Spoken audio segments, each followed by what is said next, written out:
today we are going to read My Mobile Is Ringing.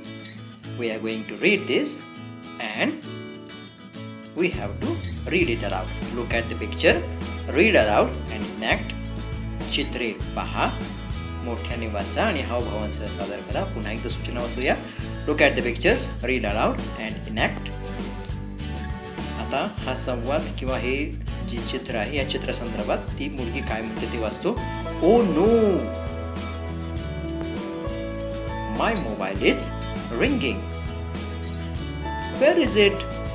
तिचा mobile वाचतोय. ती विचारते कुठे आहे बरं तो. तर ती शोधतीये त्या ठिकाणी. On the table म्हणजे टेबलाच्या वरती. No. Under the chair खुर्चीच्या खाली. No. In front of TV टीव्हीच्या समोर. No. Behind my bag बॅगच्या पाठीमागे नाही. Near the basket बास्केटच्या जवळ. No. In my purse माझ्या पर्समध्ये. Yes. Hello Nikita here. Now let's start another one. Meena Kaki said, there is a lovely bird in the garden. Can you see it? Madhu Kaka said, no. Where is it? Meena Kaki said, there. Under the mango tree म्हणजे आंब्याच्या झाडाच्या खाली.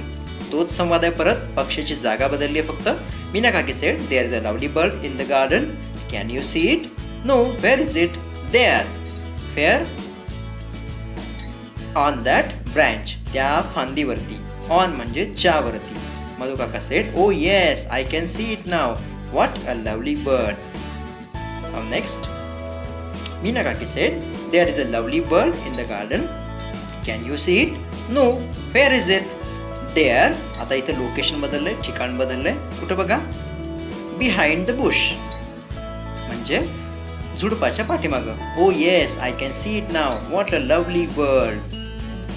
तोच प्रसंग आहे, तोच संवाद आहे. तुम्हाला हे संवाद वाचायचे आहेत आणि त्या ठिकाणी वेगवेगळे शब्द वापरायचे आहेत. There is a lovely bird in the garden. Can you see it? Madhu Kaka said no. Where is it? There. Behind that bush. त्या झुडपाच्या पाठीमागे. Madhu Kaka said, oh yes, I can see it now. What a lovely bird. Now the next one. Meena Kaki said, there is a lovely bird in the garden. Can you see it? No. Where is it? There.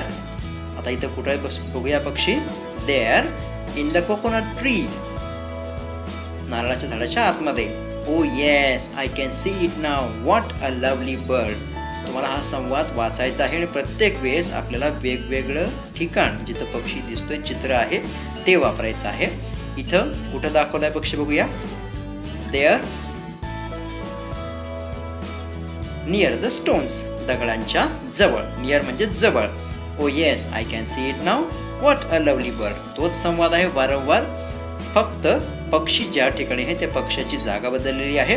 तुम्हाला हा संवाद वाचून त्याचा video करून शाळेच्या तुमच्या ग्रुपवरती पाठवायचा आहे. आता शेवटचं लोकेशन कुठलं आहे, ठिकाण कुठलं आहे बघूया. There in front of that plant.